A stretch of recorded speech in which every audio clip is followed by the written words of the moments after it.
Hezbollah জানিয়েছে, Israeli বাহিনীর বিরুদ্ধে তাদের পাল্টা আক্রমণে শতাধিক ইসরায়েলি সেনা নিহত এবং ১,০০০ জন আহত হয়েছে। লেবাননে ইসরায়েলি বাহিনীর চালানো স্থল আক্রমণের জবাবে হিজবুল্লাহ এই পাল্টা হামলা চালায়।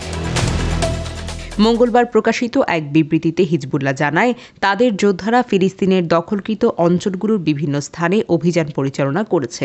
এর মধ্যে বিশেষভাবে লক্ষ্যবস্তু ছিল উত্তরাঞ্চলীয় ইসরায়েলি বসতি, বিশেষ করে জাবাল আমিলের আল মালকিয়া গ্রাম, যেখানে ভারী রকেট ও ক্ষেপণাস্ত্র হামলা চালানো হয়।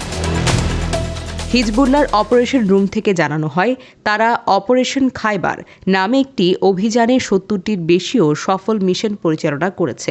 এছাড়া হিজবুল্লাহর ড্রোন বাহিনী ইসরায়েলের টিবেরিয়াস এলাকায় একটি সামরিক ঘাঁটিতে আক্রমণ চালায়, যেখানে ইসরায়েলি বাহিনীর ব্যাপক ক্ষয়ক্ষতি এবং প্রাণহানির ঘটনা ঘটে। আরও জানা যায়, মিসাইল ও রকেট হামলার মাধ্যমে ইসরায়েলের মালদ, তারশিহা, সাফেদ এবং হাইফা শহরকেও লক্ষ্যবস্তু করা হয়েছে। সূত্র ইরনা।